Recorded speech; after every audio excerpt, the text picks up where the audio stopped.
¿Ya comenzamos, doctora? Por favor. Ok. Muy buenas tardes a todos. Buenas tardes a todos.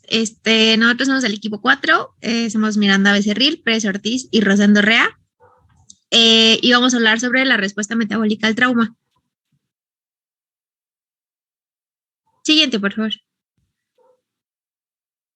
Bueno, vamos a comenzar con algunos antecedentes históricos, en donde, bueno, a finales del siglo XVIII, John Hunter, que, bueno, fue un cirujano y biólogo inglés, y bueno, él sugiere que la respuesta biológica a la lesión tiene una índole benéfica, postulando que durante el trauma existe un proceso especial de importancia, bueno, de especial importancia, que no pertenece al daño, sino a un intento de cura.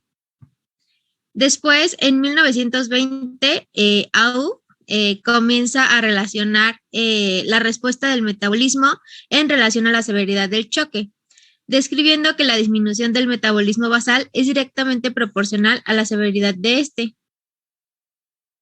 Después, en 1928, Carrel y Becker, en la misma década, pues hablan de que la alteración del metabolismo del tejido dañado, pues juega un papel importante en el proceso de reparación del mismo. Después, para 1942, Cuthbertson elabora las bases de la respuesta metabólica a una agresión, determinando los conceptos de edema reaccionario e inflamación traumática. Siguiente, por favor. Bueno, en su definición vamos a tener que va a ser una respuesta que desarrolla el organismo ante cualquier tipo de agresión, que consiste en la reorganización de los flujos de sustrato estructurales y enérgicos para atenuar las alteraciones producidas en el organismo. Y bueno, este tipo de respuesta es activado por tipos de estímulos nociceptivos para la propia lesión del tejido, que esto va a ser por isquemia tisular y superfusión, así también como por las alteraciones hemodinámicas que comúnmente pues presentan estos pacientes. Siguiente.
Antes de avanzar, Lucía, ¿puedes hacernos un resumen entonces de la respuesta endocrina al trauma?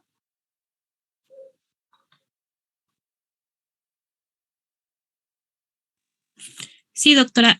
Bueno, pues yo leí que, pues, de acuerdo, pues, al trauma, se desarrolla, pues, un conjunto de reflejos neuroendocrinos que van acompañados del sistema nervioso central y, bueno, pues, también la parte endocrina, donde involucra, pues, el dolor, la hipovolemia, el miedo, la ansiedad, entre otros. Y, bueno, aquí mi compañera mencionó acerca de, bueno, de, ¿qué serían? Pues varias hormonas como la insulina, la hormona del crecimiento, las hormonas tiroideas, el cortisol. Y bueno, aquí anoté algunas partes importantes donde, por ejemplo, la insulina, pues hay una resistencia periférica a lo mismo y bueno, también aumenta la gluconogénesis. Eh, en las hormonas del crecimiento, pues aumentan las primeras horas de la lesión tisular y bueno, también en las hormonas tiroideas, bueno, dentro de los 30 y 120 minutos posteriores a la lesión, pues están aumentadas. Y creo que sería lo que he anotado de lo que han dicho mis compañeras. Ok, doctora Fernanda Padilla, entonces, ¿qué hormonas se elevan y cuáles se disminuye su acción, no su secreción, pero sí su acción durante el trauma o la respuesta al trauma?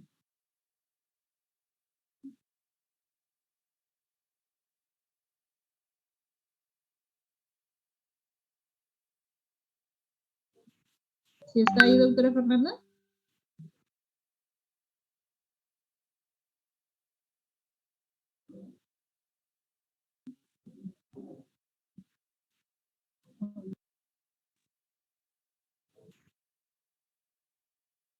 ¿Sí está o no está? Disculpe, doctora, se escucha muy bajita. Casi no la... Bueno, yo no escuché su pregunta. Ok. Gracias. ¿Cuáles son las hormonas que se regulan positivamente, es decir, que se incrementa su secreción, y cuáles se regulan negativamente, es decir, que su acción o su secreción es menor?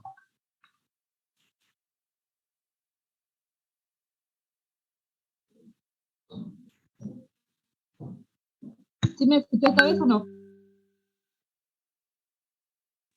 Sí, doctora.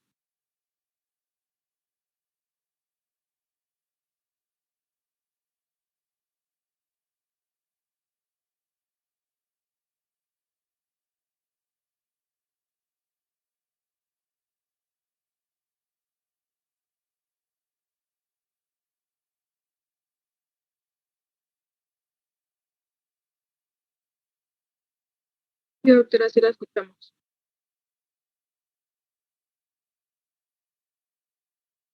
Ok, entonces no está la doctora Fernanda, ¿cierto? Sí, doctora, pero dice que no se escucha su micrófono. Ya nos mandó, bueno, me mandó foto de que prende su micrófono, pero creo que no la podemos escuchar. Ok, bueno, entonces, doctora Claudia, ¿qué hormonas se regulan positivamente y cuáles negativamente? ¿Cuáles incrementan su acción y cuáles se disminuyen? Se va a disminuir la T4. Uh-huh. ¿Qué más? Y aquí la insulina era la que se incrementaba. ¿Se incrementa? ¿Su acción o su secreción?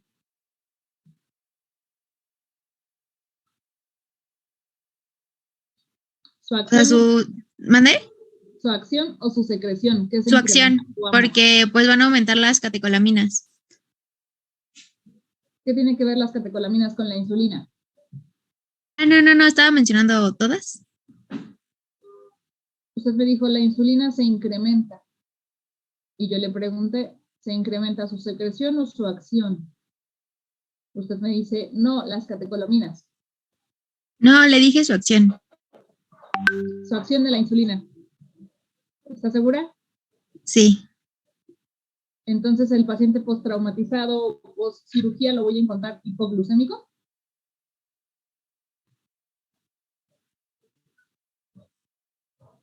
Doctora Carla, ¿qué opina?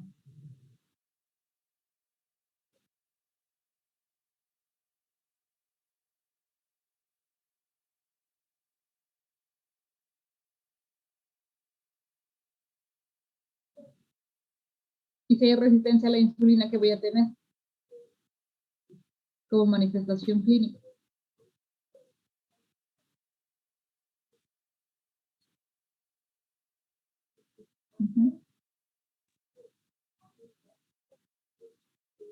Doctora, ¿no sería la disminución de tanto la secreción como la acción de la insulina? Al inicio, si hay un hiperinsulinismo, finalmente no puede hacer su acción y entonces, ¿qué es lo que va a haber clínicamente? ¿Qué pasa con la glucosa si tengo resistencia a la insulina? Es básico. Aumenta en sangre. Exacto, entonces no es su acción la que se aumenta.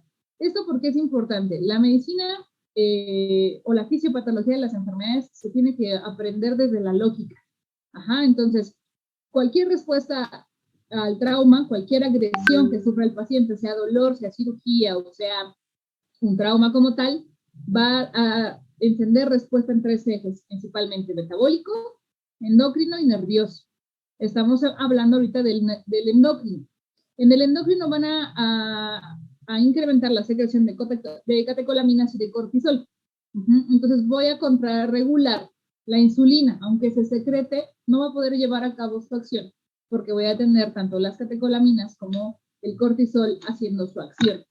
Entonces, lo principal que voy a encontrar es catabolismo, es hipertensión, es hiperglucemia, y esto en las primeras horas del trauma. Ya conforme vayamos viendo las fases, va a llegar un punto en el que no vamos a tener esta hipertensión, esta taquicardia, sino va a ir a la baja, pero ya lo veremos en las fases que va teniendo.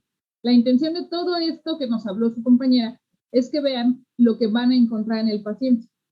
¿En qué fase del trauma está? Si yo estoy encontrando hiperglucemia, si estoy encontrando hipertensión, si estoy encontrando taquicardia, si estoy encontrando oliguria, por todas las hormonas que están haciendo su trabajo. Si ya estoy encontrando hipotensión, hipotermia, taquicardia, eso sí va a persistir, e hiperglicemia, pues bueno, entonces también ya estoy en otra fase de la respuesta al trauma. Y de ahí las acciones que yo pueda llevar a cabo para tratar estos pacientes. Entonces, por favor, pongan mucha atención en todo esto para poder llevar a cabo una traducción clínica y que sepan de dónde salen los síntomas. Continuamos.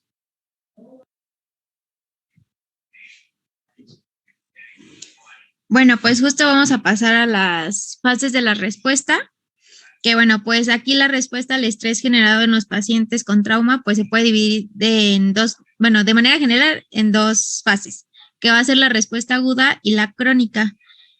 Bueno, en la fase de la respuesta aguda, pues ocurre una respuesta inmediata al trauma, la cual se considera apropiada y adaptada por medio de la intervención del sistema neuroendocrino. Y bueno, en la fase de respuesta crónica se va a desarrollar una respuesta endocrina a situaciones críticas prolongadas. Estas van a denominarse maladaptadas y generándose un síndrome de desgaste sistémico.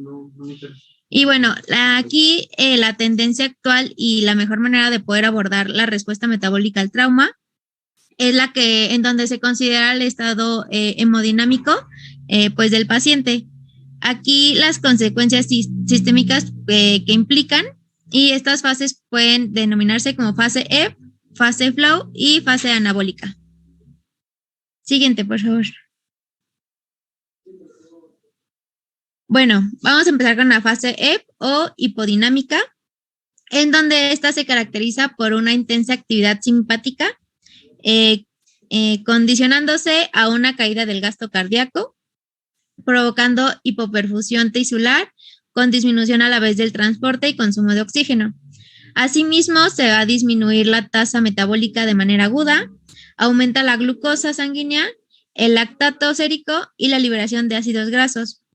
Disminuye la temperatura corporal, se produce una resistencia periférica a la insulina, con liberación a la vez de catecolaminas y la consecuente vasoconstricción por este fenómeno. Siguiente. Bueno, la fase flow o hiperdinámica, bueno, pues este va a tener un tiempo de inicio de 5 días posterior a la lesión y esta se puede mantener hasta por 9 meses.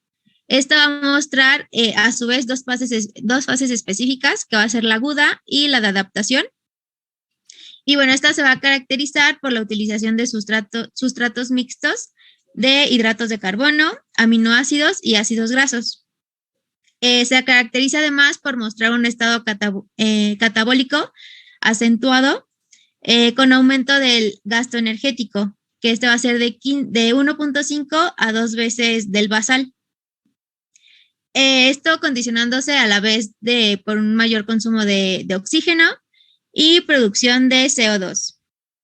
Y bueno, ya una vez pasada esta fase, que es la aguda, pues comienza la fase anabólica, en donde pues aquí también se conoce como de reparación, en la que se produce la restauración tisular. Siguiente.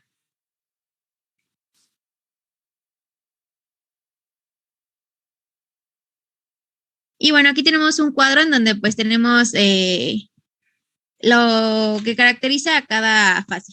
En la fase E, que también puede conocerse como de choque, vamos a tener la disminución de la perfusión tisular, disminución de la velocidad metabólica, el volumen de oxígeno, la tensión arterial y la temperatura. En la de flow, que también es el catabolismo, como dije, que se va a encontrar acentuado, vamos a tener un aumento de glucocorticoides, el glucagón, aumento de catecolaminas, la liberación de citocinas, mediadores lipídicos, la producción de proteínas, el aumento de la excreción de nitrógeno, un aumento en la velocidad metabólica, aquí va a aumentar el volumen de oxígeno y la alteración en el empleo de nutrientes. En la flow, que va a ser de anabolismo, aquí la respuesta hormonal pues decrece gradualmente, también disminuye la respuesta hipermetabólica y aquí se asocia a la recuperación. Va a haber una restauración potencial de las proteínas corporales, la curación de heridas en relación al aporte de nutrientes. Y bueno, como pueden ver, pues básicamente en la fase de choque, que va a ser la D, el metabolismo va a estar disminuido, mientras que en la de catabolismo va a estar aumentado. Siguiente, por favor. Y miren, aquí lo tenemos como en una gráfica. Se va a presentar la lesión y en donde baja, no sé si me puedes ayudar a señalar. Baja, esa va a ser la fase F, en donde va a predominar la actividad simpática y como les dije va a haber una disminución del gasto cardíaco, de oxígeno, de temperatura y también va a haber hipoperfusión tisular y esta va a ser de 2, va a empezar aquí en la gráfica dice que de 0 a 48 horas, pero también puede ser de 2 a 5 días. Después, la fase hiperdinamica, que va a ser toda esa, digamos que donde sube, esta va a comenzar pues de 2 a 5 días después de la lesión. Va a ser el estado catabólico y aquí es donde va a aumentar el oxígeno y su duración puede ser hasta 3 días o meses. Y después, cuando disminuye otra vez, ya es la fase de recuperación o la fase anabólica. Y pues aquí pues puede durar desde semanas hasta meses. Siguiente, por favor.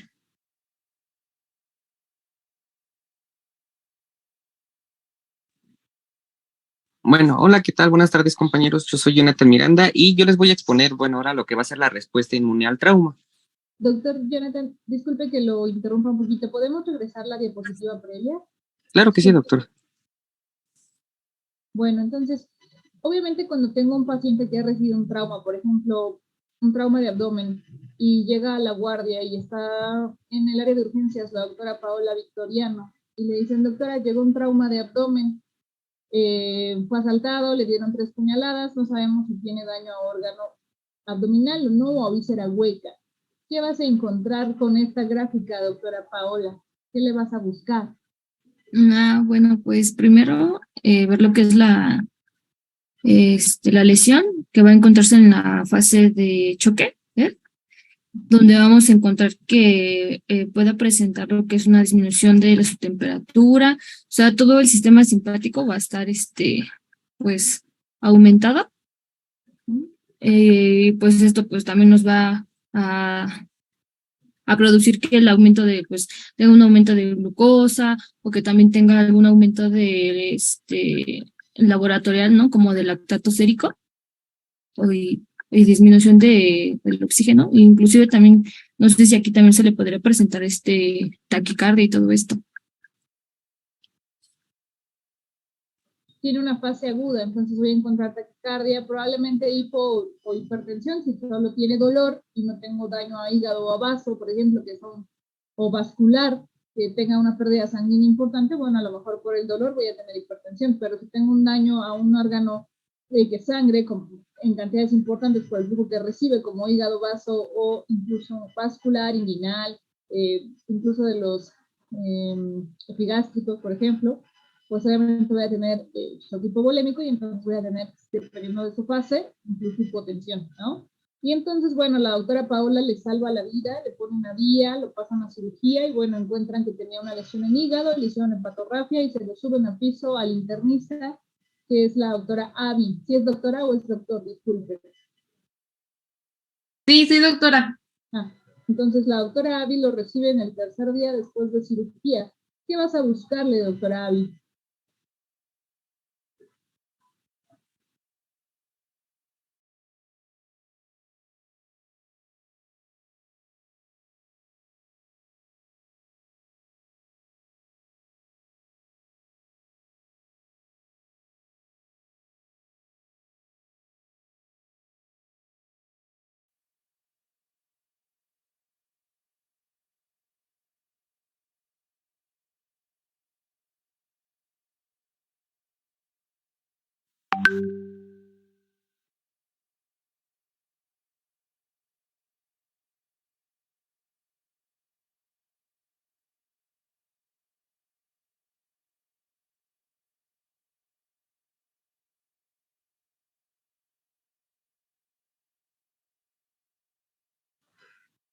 Listo, entonces, doctora Abby, ¿qué le va a buscar a su paciente? Usted es la internista del piso y le dicen, bueno, se lo subimos porque ya lo operaron, entonces para que usted le dé seguimiento.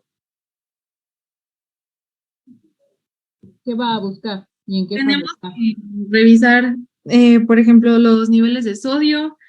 Vamos a buscar también, no sé, los niveles de glucosa, cómo está su presión arterial, su oxigenación, su perfusión tisular.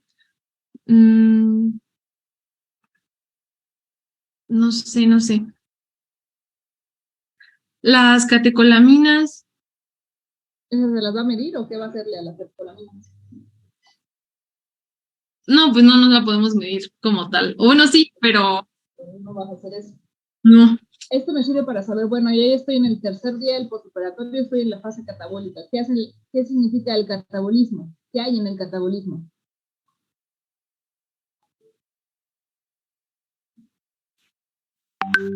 ¿Qué es el catabolismo, doctora Dulce?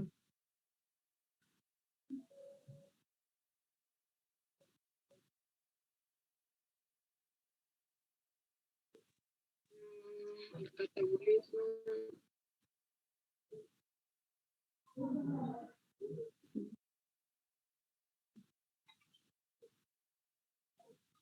No me acuerdo si es degradación o aumento. ¿Cómo?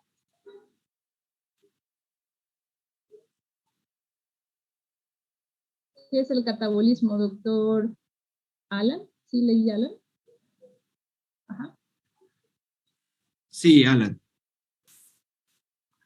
Pues es donde a partir de se degradan nutrientes para así obtener energía. Exacto. Entonces, en esta fase, pues es donde el paciente se desnutre y se consume. Entonces, la obligación de la doctora Abby primero es ver el lactato por el metabolismo anaerobio, ver si la función renal está íntegra o no, si cursa el paciente o no con lesiones renal aguda, porque se pueden estar acumulando los nitritos, ¿de acuerdo? Generar la acidosis metabólica y otros trastornos que empeoran el pronóstico del paciente.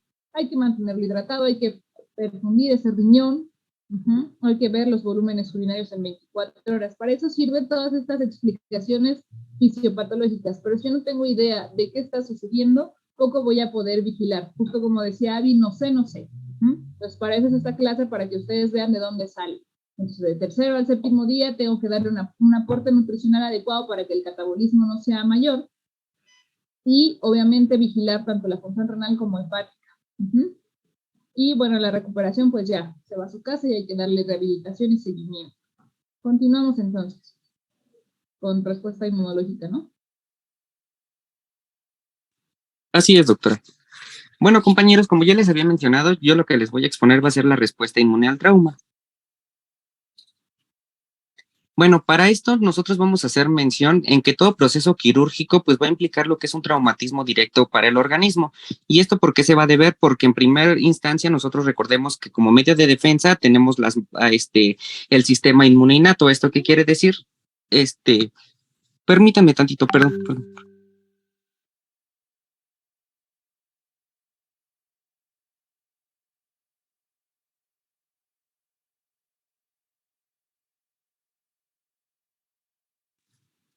Perdón. Bueno, como les había mencionado, vamos a tener lo que es el sistema inmune innato y la primera barrera de defensa en la que se va a encontrar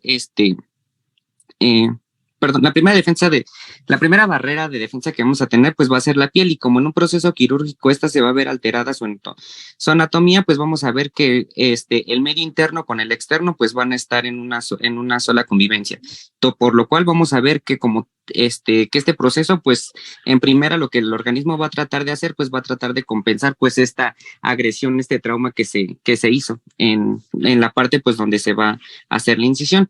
Pero para esto, el propio organismo tiene que llevar un proceso inflamatorio, y este proceso inflamatorio pues va a tener como consecuencia lo que es el reclutar células del sistema inmunitario para que posteriormente pues estas produzcan lo que son proteínas plasmáticas solubles, que en este caso estaremos hablando de las citocinas proinflamatorias, para así ayudar a hacernos frente a lo que es el estímulo agresor. Aquí, como podemos ver en imagen, pues, se está haciendo lo que es una incisión, y posteriormente para que se lleve este proceso de inflamación, pues vamos a ver que va a ser de gran utilidad. Bueno, no es de gran utilidad, van a llegar células del sistema inmune para ayudarnos a controlar todo este daño celular y tisular pues que se ocasionó tras la cirugía.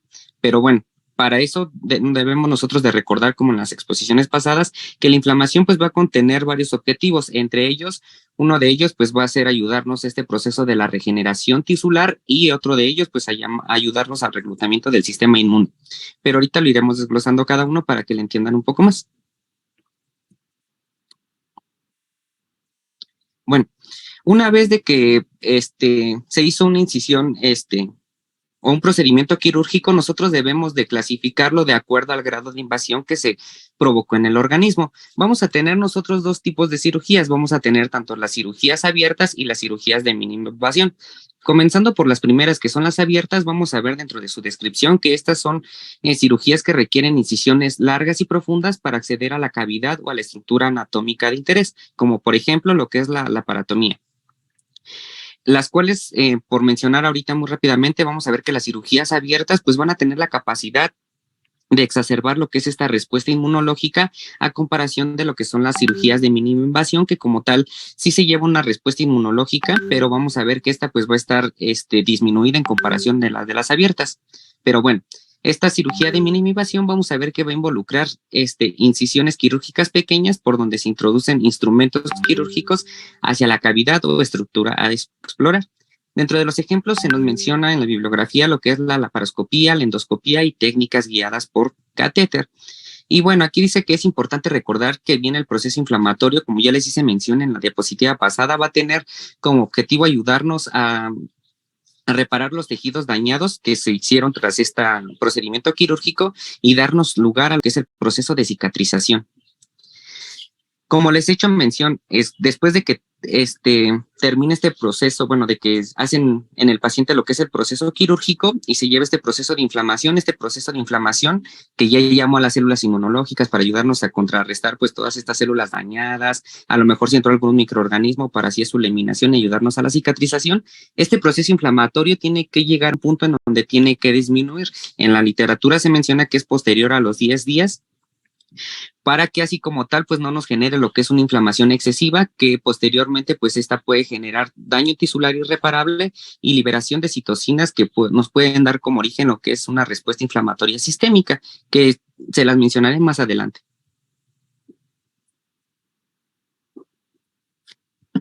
Ahora, como estamos hablando de lo que es la respuesta inmune al trauma, ya les dije que después de la incisión va la inflamación, para que de la inflamación pues llegue el sistema inmune. Entonces debemos de recordar básicamente cuáles son estos aspectos que conforman lo que es nuestra inflamación. Para ello, bueno, como cultura general, bueno, se menciona que los egipcios fueron los que descubrieron todos estos, los 4 aspectos básicos que para ellos pues conformaba lo que era la inflamación, que era lo que era calor, rubor, tumor y dolor. Pero bueno, esto se le adjudica más a Celso porque él fue el que específicamente pues ya los describió. Entonces así van en orden: calor, dolor, rubor y tumor. Calor, ¿por qué se da? El calor y el rubor se da porque hay el proceso inflamatorio pues se da porque hay una mayor dilatación a nivel de vasos sanguíneos, con lo cual pues hay un aumento del flujo sanguíneo. De ahí viene lo que es el calor y el rubor. El dolor pues se da porque básicamente, como ya nos habían hecho mención hace ratito de los eukasanoides, entonces cuando hay células dañadas, va a actuar lo que es la fosfolipasa 2, nos va a producir lo que son prostaglandinas, y estas prostaglandinas pues dan irritación a las terminaciones nerviosas, provocándonos lo que es el dolor. Y ustedes se preguntarán a qué se debe el tumor. Pues el tumor básicamente pues es un infiltrado de la sangre hacia el sitio de la lesión, y por eso se da lo que es el tumor. Y más tarde lo que es Virchow agregó un 5º signo fundamental para la inflamación, diciéndonos como tal que va a ser la pérdida o la disminución de la función del sitio donde pues está la incisión quirúrgica, en este caso hablando de cirugía. Aquí en esta imagen pues sí podemos ver claramente en esta imagen pues vamos a poder ver que ya se hizo un proceso de edema, vamos a poder ver lo que es el rubor. Probablemente, bueno, no probablemente, de hecho el paciente pues sí tiene que tener lo que es calor por este aumento en el flujo sanguíneo y la dilatación de los vasos. Y también podemos ver aquí lo que es el tumor, que básicamente pues es el edema.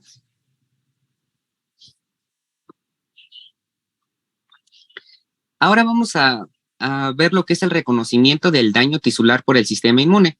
Como ya les había hecho mención desde hace un momento, toda intervención quirúrgica pues nos producía lo que en el organismo alguna alteración. En este caso la incisión quirúrgica pues nos va a producir lo que es la alteración de las barreras naturales. Esto pues va a modificar lo que es la homeostasis del organismo. Entonces el organismo, tratar de recuperar esta homeostasis, pues va a desencadenar diferentes reacciones, entre ellas lo que son dadas por el sistema inmunológico, para así tratarnos de ayudar pues a recuperar lo que es esta integridad que ya se perdió anatómica después de la cirugía. Para esto, como ya les hice mención, cuando se hace una incisión quirúrgica, lo que se va a hacer pues va a hacer daño en la integridad anatómica dependiendo del sitio donde se vaya a hacer la intervención quirúrgica. Para esto vamos a ver que en todo el organismo vamos a tener nosotras células del sistema inmune residentes. Por ejemplo, vamos a tener que los principales que se encuentran en todo el organismo y son residentes, pues van a ser lo que son los monocitos y los macrófagos. Estas células del sistema inmunológico se van a encargar básicamente de contener dentro de su estructura lo que son receptores de reconocimiento de patrones. Estos sistemas de reconocimiento de patrones, a su vez, se van a subdividir en 4 familias. Se van a dividir en los receptores de tipo TOL, en los receptores de tipo NOT, los de la lectina C y los RIC1. Vamos a ver que estos receptores de reconocimiento de patrones, que ya les mencioné que lo tienen tanto los macrófagos como los monocitos, y también las células dendríticas, que son las presentadoras básicamente de antígenos, se van a encargar mediante estos receptores que van a tener integrados a hacer el reconocimiento de lo que son los PAMs y los DAM. Se menciona en la literatura que los patrones moleculares asociados a patógenos son estructuras que se encuentran tanto en bacterias como en virus y que tienen la capacidad de activar a los receptores TOL, o eso se creía, pero actualmente se sabe que también los patrones moleculares asociados a daño, que básicamente serían células que se dañaron tras una incisión quirúrgica o que alteraron la integridad de las células, estos patrones moleculares asociados a daños también van a poder activar a los receptores de tipo TOL. Entonces, básicamente, para que no se les olvide, patrones de reconocimiento de patrones, tiene 4 familias, tanto los PAMs como los DAM pueden activar a los TOL. Lo que son los NOT, las lectinas C y los RIC1 están específicamente activados nada más cuando hay daño celular o tisular, pero que sea propio del organismo, ¿vale?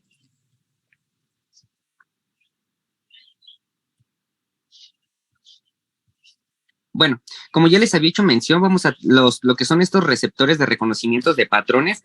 Los más estudiados actualmente pues son los receptores de tipo TOL, en donde pues estos se van a encontrar, como ya les dije, estos receptores están integrados en lo que son las células presentadoras de antígenos, macrófagos y monocitos. Van a tener la capacidad de poder reconocer diversos sustancias que se van a encontrar en lo que son los microorganismos, tales como lo que es los lipopolisacáridos, peptidoglucanos o ácidos ribonucleicos de doble cadena. Estos receptores de tipo TOL, vamos a tener 9 tipos. Vamos a tener que se van a encontrar en estas células presentadoras de antígenos, tanto a nivel extracelular como a nivel citoplasmático y a nivel de la membrana nuclear. Y lo que son básicamente los patrones moleculares asociados a daño, vamos a ver que también tienen la capacidad, acuérdense, de activar a los receptores de tipo TOL para así iniciar, pues posteriormente lo que sería una respuesta inmunológica. Estos patrones moleculares asociados a daño se van a encargar básicamente de reconocer lo que son proteoglicanos solubles, que va a ser el resultado de la alteración de la matriz extracelular. Entonces, bueno, recuerden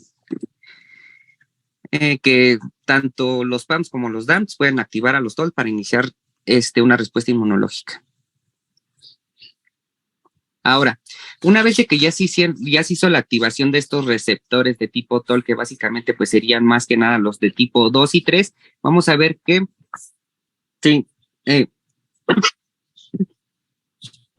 va a tener como resultado finalmente de que estas células presentadoras de antígenos produzcan lo que son citocinas proinflamatorias. En la bibliografía se menciona que son 3 tipos principales, en lo que se encuentra la interleucina 1, la interleucina 3 y el factor de necrosis tumoral.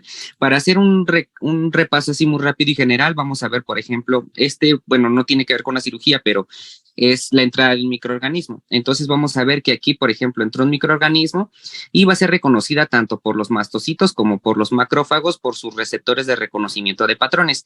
Estos se van a encargar de los macrófagos de hacer la fagocitosis, para posteriormente, una vez de que fagocitaron, se van a encargar de hacer la liberación de diferentes citocinas proinflamatorias. Aquí nada más por mencionar muy rápido y general, porque lo veremos en otra diapositiva, sería como la 1 y la 6, que van a alterar lo que es la permeabilidad de los vasos sanguíneos, haciendo que haya un mayor flujo sanguíneo y este flujo sanguíneo pues también haga que pase líquido hacia el sitio de la lesión. Vamos a ver que los mastocitos pues también se van a encargar una vez de que son activados, pues de la liberación de lo que sería histamina y bradiquinina, que también se van a ir hacia las células endoteliales de los vasos sanguíneos más cercanos, haciendo que las uniones entre las células endoteliales se vean un poco separadas, haciendo que el flujo sanguíneo pase y que posteriormente pues también puedan pasar por un proceso llamado diapedesis. Los leucocitos en primera línea serían los neutrófilos, para que posteriormente pues estos lleguen al sitio de la lesión y los neutrófilos mediante reacciones bioquímicas que ahorita les mencionaré pues se encarguen de digerir pues estos agentes patógenos, pero también van a digerir a aquellas células que fueron dañadas en una intervención quirúrgica. Entonces básicamente pues sería una misma reacción inmunológica tanto de una cirugía como cuando entra algún agente patógeno al organismo. Como les había hecho mención, estos receptores de reconocimiento de patrones, pues también iban a estar incluidos los que son los receptores de tipo NOT. Estos básicamente son unos receptores que también se van a encontrar en las células del sistema inmune y ellas se van a encargar básicamente de detectar lo que son alteraciones a nivel intracelular. Cuando hay alteraciones, por ejemplo, hay un aumento en las concentraciones intracelulares de potasio o hay presencia de ATP extracelular. Sabemos que el ATP pues es un producto de la cadena respiratoria, específicamente de la fosforilación oxidativa y que debe encontrarse dentro de las células. Entonces no tendría que haber nada de ATP en el espacio extracelular. Y si ya hay ATP en el lado extracelular, quiere decir que entonces ya hay alguna alteración en la membrana plasmática de células que fueron dañadas al momento de la incisión, por lo cual, bueno, pues estos tipos de células también comenzarían a ayudarnos a la liberación de citocinas proinflamatorias, como sería la interleucina 1. Ahora, si nos vamos, también vamos a tener, acuérdense, otra familia de receptores de reconocimiento de patrones, como lo que serían las leptinas de tipo C. Estas también nos van a ayudar a hacer el reconocimiento cuando hubo daño tisular, como lo que sería la lectina. No sé si se pronuncia así, doctora, pero es lectina Micle, ¿sí? Y estas como tal, bueno, estas lectinas se van a encontrar, o van a estar específicamente diseñadas para ayudarnos a detectar lo que serían proteínas ribonucleares liberadas en procesos de muerte celular diferentes a lo que es un proceso de apoptosis. Entonces quiere decir que cuando hay muerte celular, pero por daño, mediante la incisión quirúrgica, se libera lo que son proteínas ribonucleares, y estas leptinas de tipo 6, pues de tipo C nos van a ayudar a detectar estas proteínas que se encuentran en el espacio extracelular y van a ayudarnos a reclutar lo que son neutrófilos, que son, recuerden siempre, los primeros leucocitos que van a llegar al sitio de la lesión para ayudarnos a contener y a ayudarnos a contener y a reparar lo que es el daño celular. Ahora, nosotros vamos a ver en este momento lo que es la inflamación aguda en el proceso quirúrgico. Y bueno, aquí la inflamación aguda pues va a ser la respuesta rápida ante la lesión.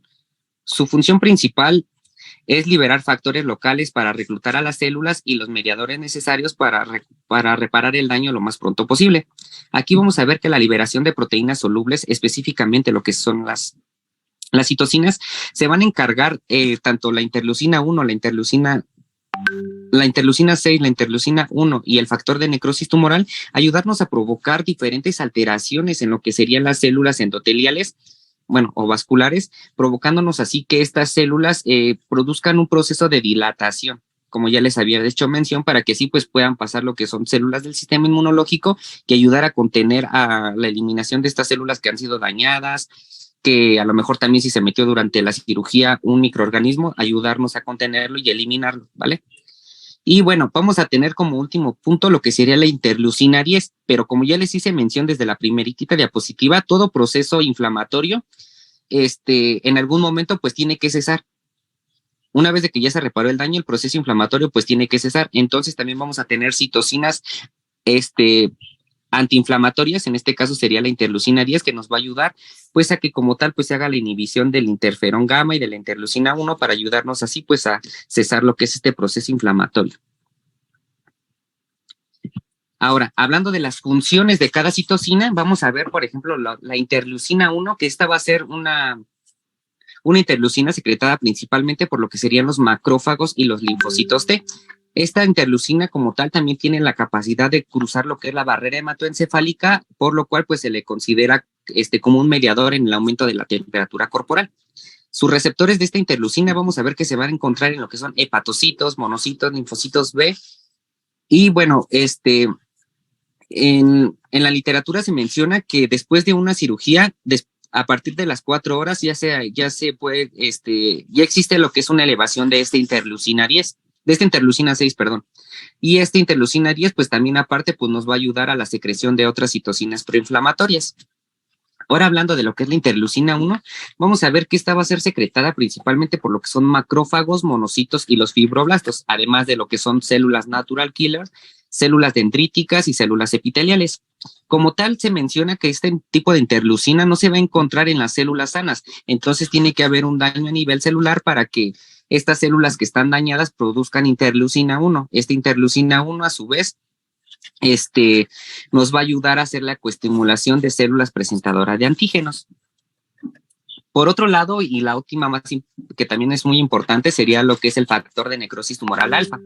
Esta proteína secretada principalmente por los macrófagos y monocitos, su principal función al momento de un proceso inflamatorio, pues va a ser para llevar un proceso inflamatorio, pues va a ser el reconocimiento de estas células que están dañadas al momento de fagocitarlas, al igual que microorganismos, para así poder hacer la presentación antigénica, que sabemos que estas células pues se encargan posteriormente de hacer la presentación a linfocitos T cooperadores.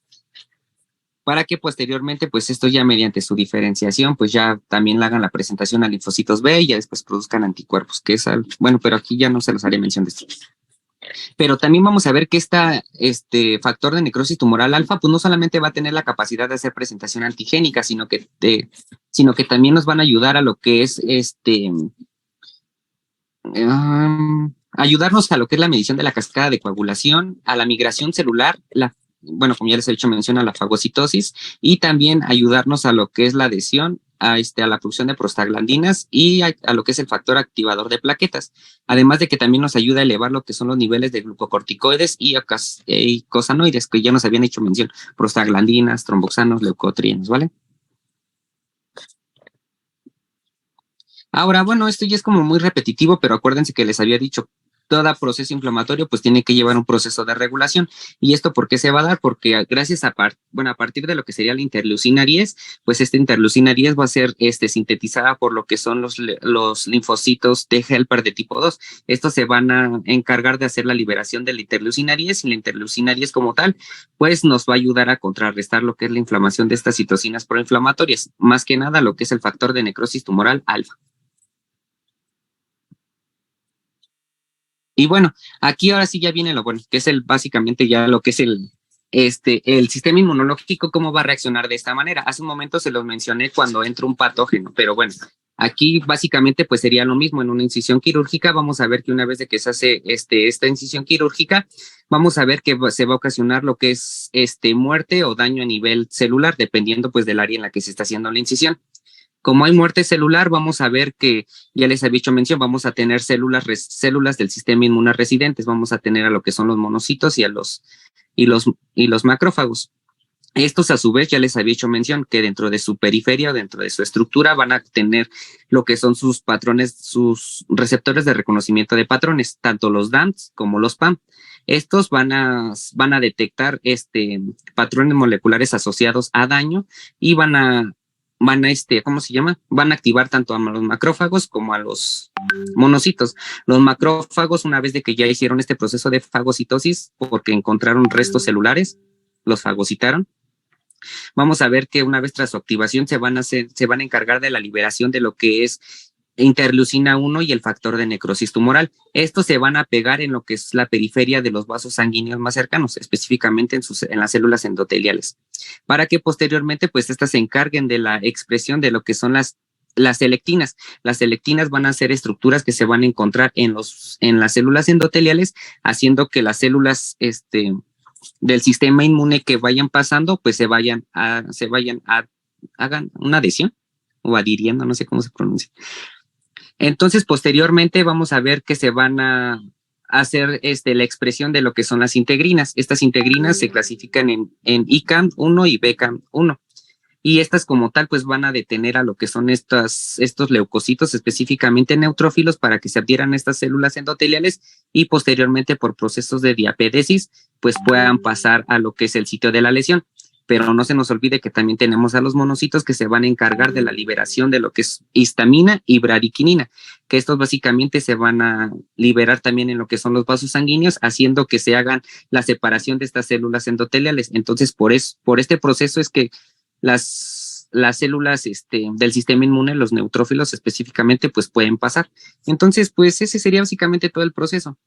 Ya después de que llegan los neutrófilos, pues los neutrófilos pues se van a encargar mediante diferentes mecanismos como la liberación de especies reactivas de oxígeno, de hacer la eliminación de todas estas células que se fueron dañadas durante la incisión quirúrgica y también mediante la expresión de redes de neutrófilos, redes extracelulares de... Ay, se me fue el nombre, doctora.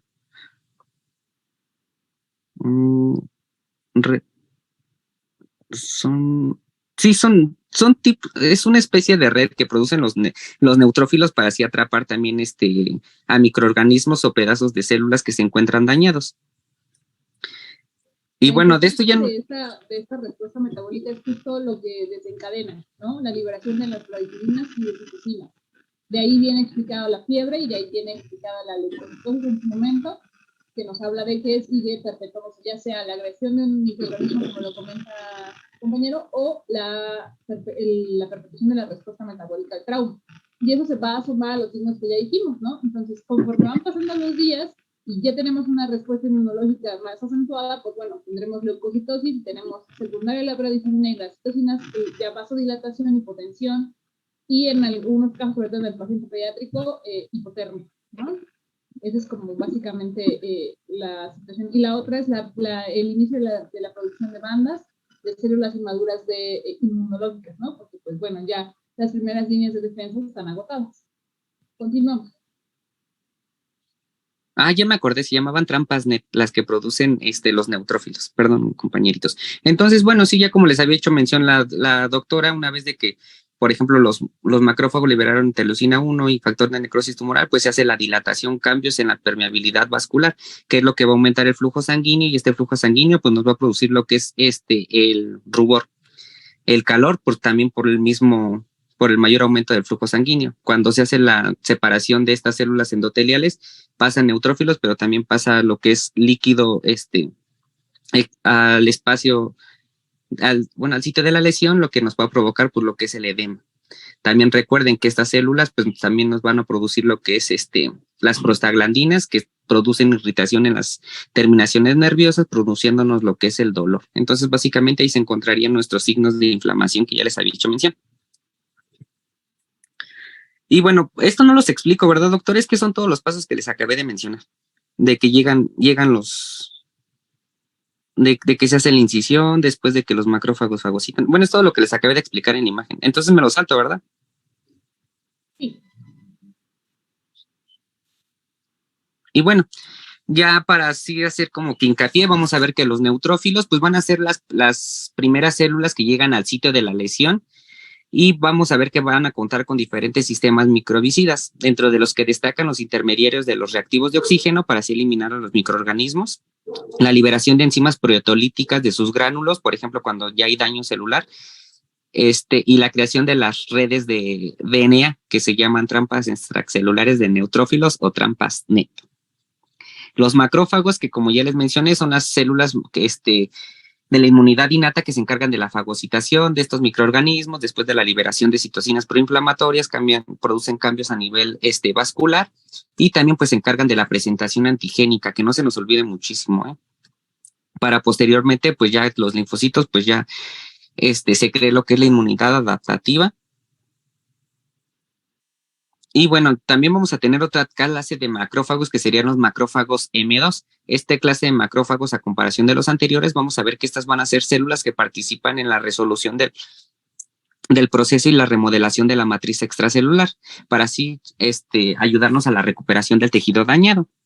Y por último, los linfocitos, que vamos a ver que principalmente pues estos van a ser de la subpoblación T cooperadoras, o sería T4.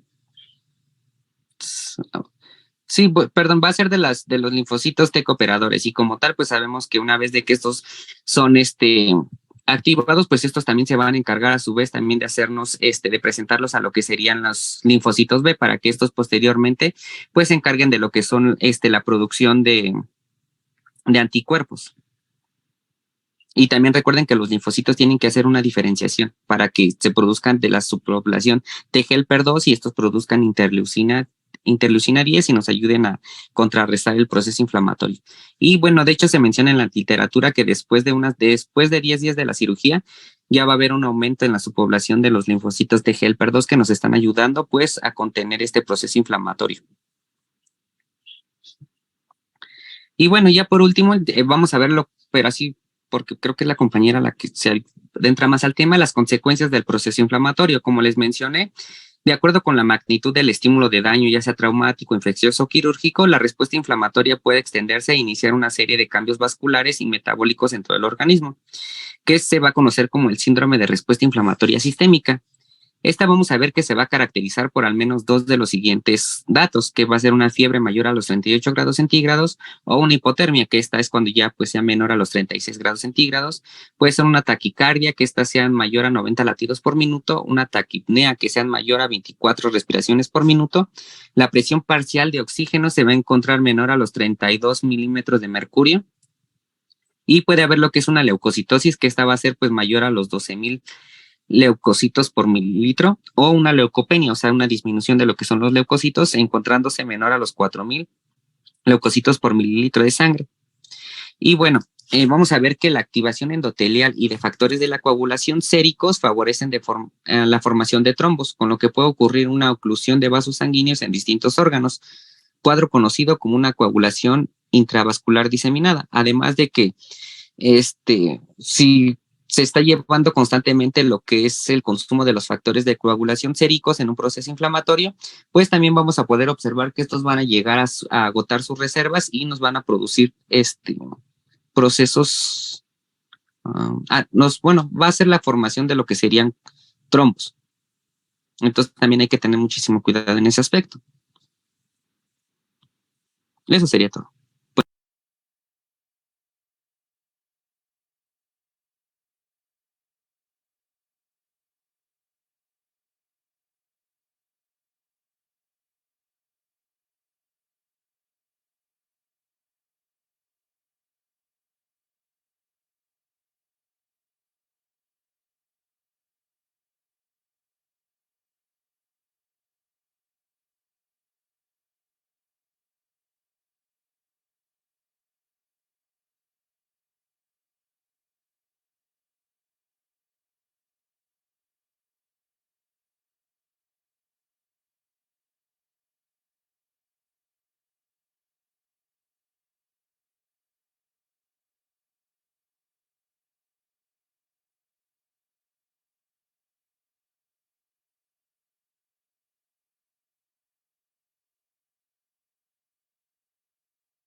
Esa la de los criterios, por favor.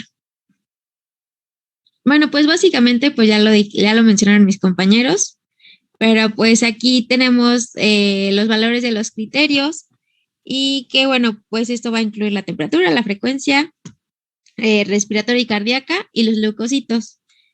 Y bueno, estos igual se pueden presentar en pacientes con un proceso infeccioso subyacente que en problemas sin una base infecciosa. Y bueno, aquí va a ser de suma importancia poder identificar a aquellos pacientes con el síndrome de respuesta inflamatoria sistémico dentro de un contexto séptico, de aquellos que no lo presentan.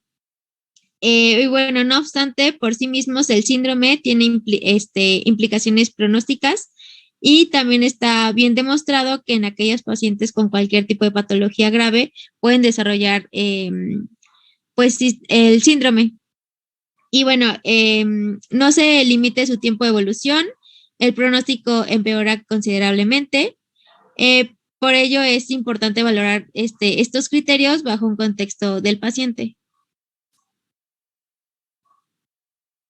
Listo, eso sería todo. Bueno, regresemos entonces a la diapositiva previa. ¿Podrías presentarnos, antes de que yo dé las conclusiones, vamos a darle oportunidad a Dinora Ramírez, que nos presente las conclusiones del tema?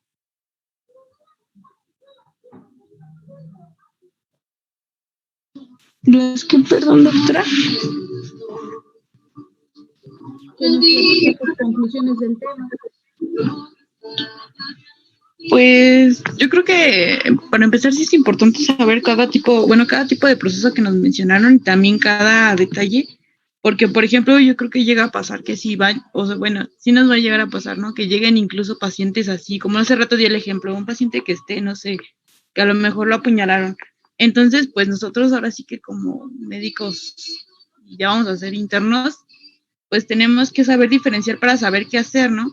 En este caso de la fase de choque, no sé, que nos llega así, pues nosotros a lo mejor, no sé, nos llegamos a confundir y decimos, no, pues es que yo creo que es una fase, no sé, aguda o crónica, pues saber qué hacer, ¿no? Para que no empeore, porque pues ahora sí que tenemos horas para que el proceso avance, entonces si no, pues nos puede llegar incluso a morir, ¿no? Y más que nada tenemos que nivelar lo que serían en este caso, pues, o saber qué hacer si tenemos insulina elevada, insulina baja, o tenemos cortisol, o lo que decían sobre las catecolaminas.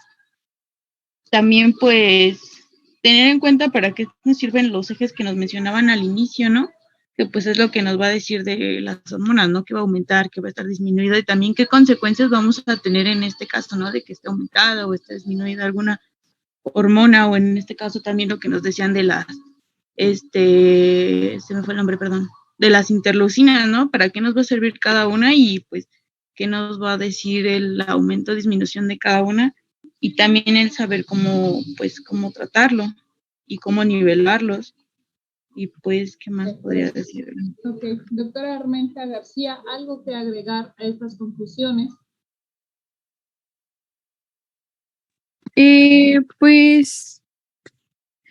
Pues no, doctor, bueno, no, de que todo pues me pareció como muy bien explicado, y pues entender el funcionamiento de todas estas células inmunológicas, y pues cómo van a actuar, y pues la diferencia entre, en dado caso, como si fuera un trauma, pues ya que el mismo médico pues lo provoque. Entonces entender nuestros procesos para pues igual poderlo tratar, y fijarnos en todos estos indicadores para poder regular a nuestros pacientes. Me voy a hacer una pausa. Desde pequeños debemos de aprender a hablar de forma política, diplomática. Usted dice, el mismo médico lo provoca. ¿Se imagina si un paciente escucha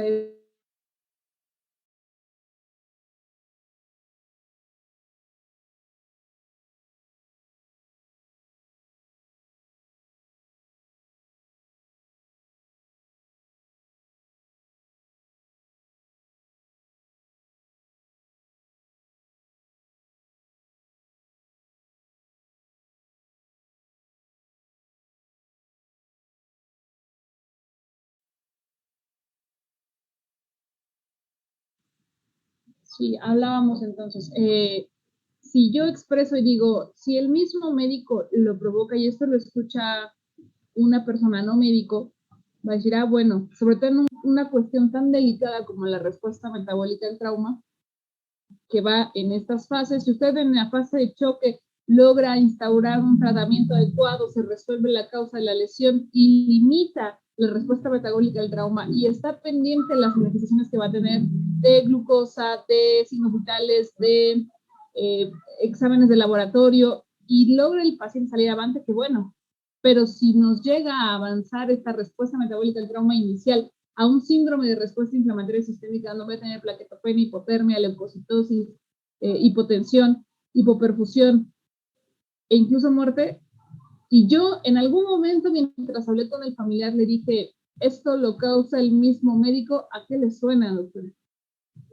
Sé que no es su intención y no es lo que usted quiso decir, o sea, que fuera responsabilidad del médico. La intención únicamente del comentario es mirar que en temas que consideramos no tan delicados podemos incluso ponernos el pie deontológicamente hablando.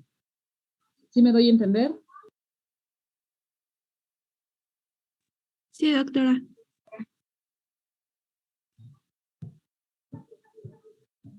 Ok, bueno. Entonces, bueno, la finalidad de esta primera clase de respuesta metabólica al trauma es eso, identificar los tres ejes que vamos a tener en alteraciones: endocrino, metabólico e inmunológico. Bueno, endocrino, metabólico, inmunológico y nervioso, ¿de acuerdo?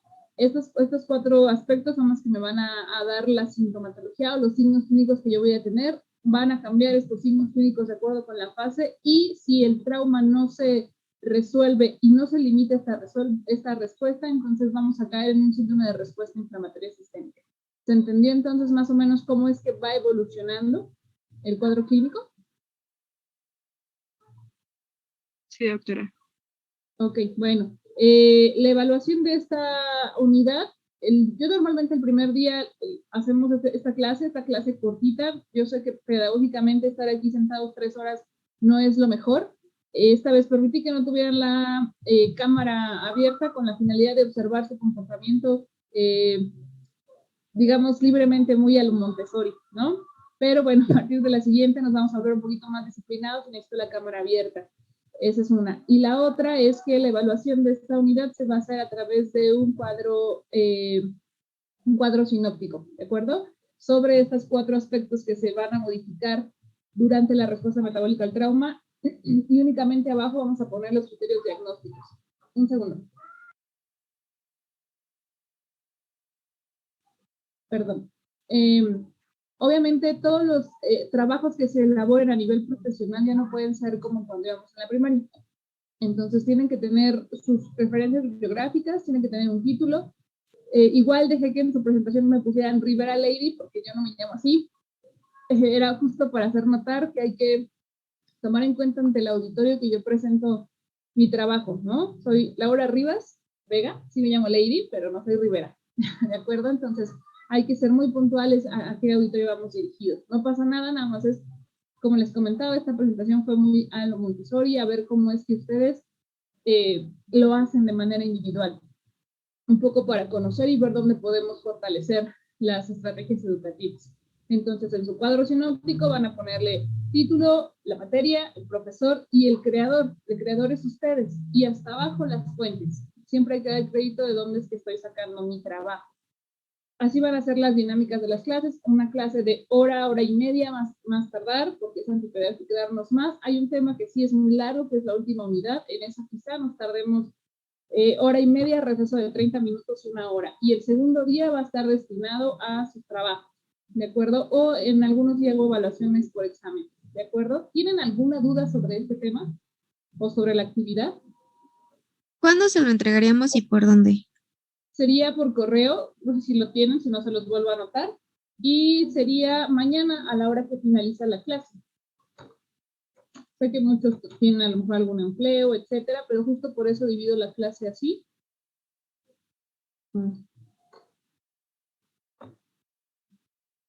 Sí.